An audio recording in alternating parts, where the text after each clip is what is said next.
Hi everybody, this is Brandi Hammock. I'm here at Creative Jewelers in Florence, Alabama, and I'm actually at Creative Jewelers. If you notice our background, I really thought this would be a perfect background to be kind of fun and colorful, but I'm actually in our warehouse today, and it was mainly just to stay out of everybody's way. But then when I got back here and I looked at it, I was like, wow, kind of like that. So anyway, yeah, we're here at Creative Jewelers. I'm in the warehouse again, like I said. It's a Saturday, and I just really wanted to stay out of everybody's way. So we're here today to talk about the birthstone of the month, and it's October, obviously. So you're going to have a couple of really great gemstones to choose from again. But before we get started, I wanted to mention two things. First of all, we always appreciate you guys watching our videos, and if you'll go ahead and like and subscribe to our channel, we would greatly appreciate that. And the other thing is I've had allergies, cold, I don't know what, something, so the voice might try to go, and I might sound a little nasally, and I'm sorry. I've been trying to run it off, but it just doesn't want to leave, so just bear with me throughout that. Anyway, let's get started. So 10 facts about the October birthstone. First of all, you've got opal, which has these tiny particles in it that when the light hits it, it bounces off different colors. So then you have tourmaline, which due to its chemical composition can provide an array and a variety of different colors to choose from. So either way you go, whether it's opal or whether it's tourmaline, you've got really good choices in your birthstone.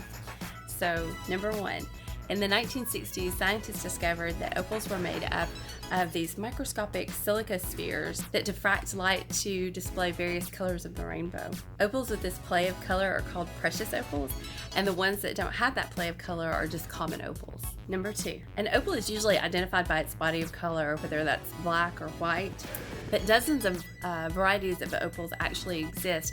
The most common ones are fire opals or boulder opals. Those are the most recognizable types of opals. To determine the quality of an opal, you're going to look at the color, not only the background color, but also the play of color. Stained glass, peacock, rolling fire, and Chinese writing are some of the descriptive names given to the patterns sometimes found in opals. Number three. In Australia, which is the classic origin for opals, the seasonal rain would soak the outback, and silica deposits carried by the heavy rains would be washed underground into cracks between layers of rock. Number four. The water content of an opal can range between 2 and 21%, making opal a delicate gemstone that can crack under direct light, extreme temperature, and dehydration. Although gem quality opals that have a water content between 6 and 10% still only measure a 5.5 to 6 on the Mohs scale of hardness. The best way to take care of opals when you're not wearing them is to store them in a place where opals aren't exposed to high temperature or low humidity, and in padded cloth bags to avoid scratches from other jewelry. For longer storage, opals can be placed in cotton wool with a few drops of water. Number five.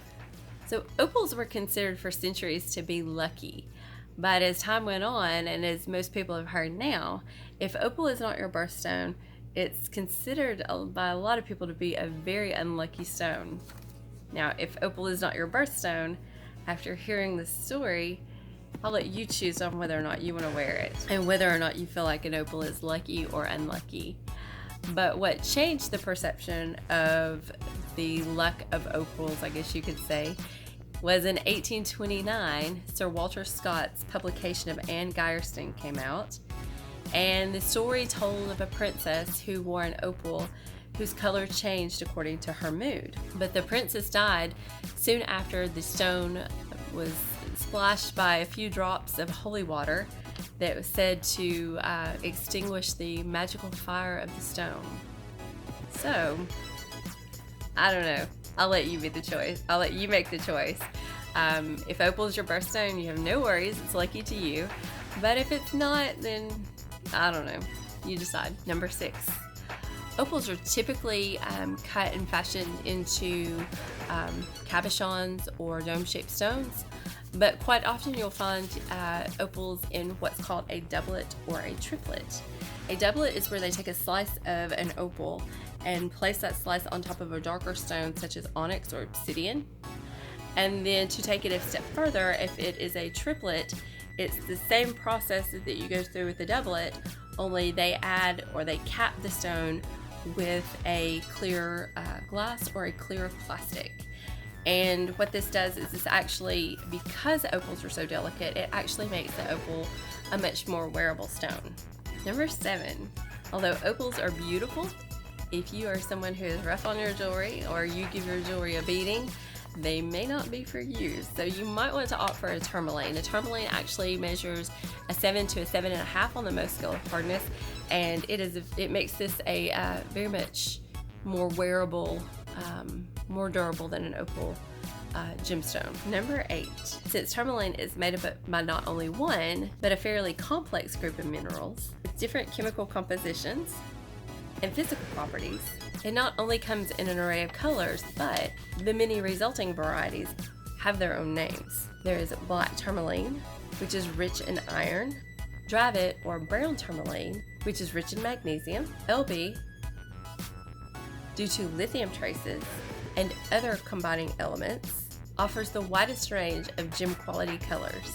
Rubellite or red tourmaline can be considered pink tourmaline if the color becomes less vibrant under different light sources. This is due to magnesium. The amount of iron and titanium in a dicolite or blue tourmaline dictates whether the stone has a more purplish blue or bluish green.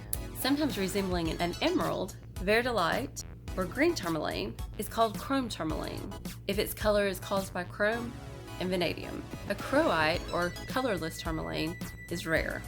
Watermelon tourmaline displays more than one color due to chemical fluctuations during crystallization. The most expensive, the most desirable, and the most recently discovered is the Paraíba tourmaline found in Paraíba, Brazil.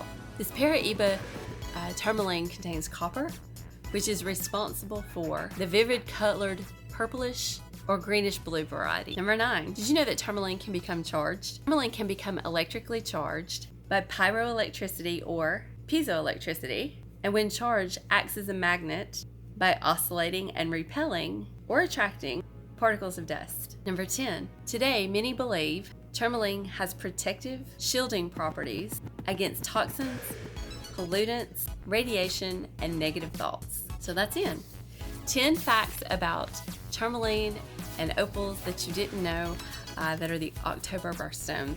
So whether you like opal for its different array of colors that's found within it when the light diffracts off of it, or tourmaline because you can actually choose your color, regardless of which one you pick, you've got a beautiful stone to choose from either way.